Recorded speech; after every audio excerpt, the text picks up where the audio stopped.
Tiens, ne t'imagine pas que j'ai cuisiné ça pour toi. C'est juste que j'avais des ingrédients en trop.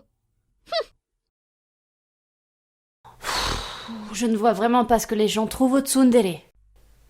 Moi non plus. Mhm. Bienvenue au Kitsune. Qu'est-ce qui vous ferait plaisir aujourd'hui?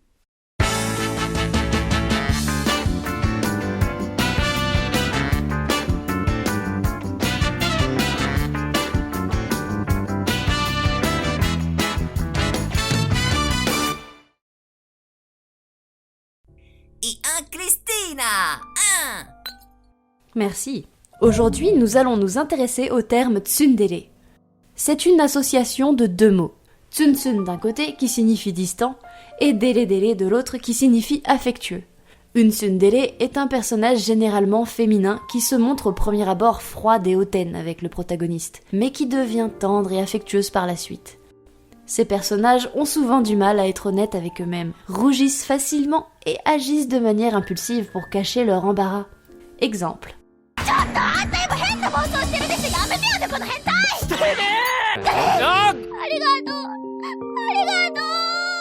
Dans la première scène, Chitoge se montre assez froide avec le héros. C'est la phase Tsun-tsun.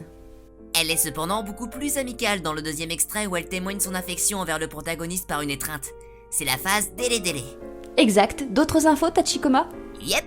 Le mot aurait été utilisé la première fois dans le jeu de simulation de drague Rubbling Heart, notamment avec le personnage de Daikuji Ayu, dont le design sera une source d'inspiration pour bon nombre de titres. Les couettes et la couleur de cheveux sont de traits physiques caractéristiques des tsundere, qu'on peut retrouver dans plusieurs animés comme Fate Stay Night avec Rin, Lucky Star avec Kagami, ou encore Nisekoi avec Chitoge. Le terme s'est ensuite popularisé grâce à deux œuvres extrêmement appréciées mettant en scène ce type de personnage, Evangelion et Lovina. Le mot a acquis une telle notoriété qu'il est devenu un véritable facteur commercial pour certains animés, au détriment de l'histoire, qui constitue pourtant le sel d'une série. Et cela a même entraîné la création de tsundere café au Japon.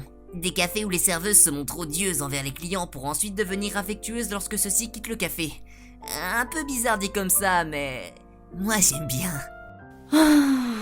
Pour revenir au succès des tsundere dans l'animation, la seiyū Rie Kugimiya est notamment connue pour avoir interprété de nombreux rôles basés sur ce type de personnage, jusqu'à gagner le surnom de reine des tsundere, et ça c'est pas rien. Il y a eu un véritable engouement qui ont même poussé les fans à créer des néologismes pour décrire d'autres archétypes de personnages, la kudere, la dandere et la yandere. À savoir que la tsundere d'aujourd'hui ne correspond plus à celle d'antan. Là où la tsundere devrait montrer une évolution progressive au fil de la série, les tsundere actuels changent d'humeur du tout au tout. Pour certains cas, on pourrait même considérer ce changement comme une forme de bipolarité. Oui, mais cette évolution s'inscrit dans la logique des choses, car ce sont vraiment les fans et les médias qui ont contribué à la progression de ce nouveau sens. Ce qui n'est en soi pas forcément une mauvaise chose. Et voilà qui conclut l'anecdote de ce soir. À bientôt. Tachikoma, range ta pancarte maintenant. Oui, mais va... C'est donc ici ce fameux kitsune? Bienvenue au Kitsune. Qu'est-ce qui vous ferait plaisir? Hé, son visage me dit quelque chose. Voyons Eva, c'est Shitoge Kirasaki. Je suis votre plus grand fan. Ah oui, ta fameuse tsundere. Non mais, je suis pas comme ça en vrai. Baka.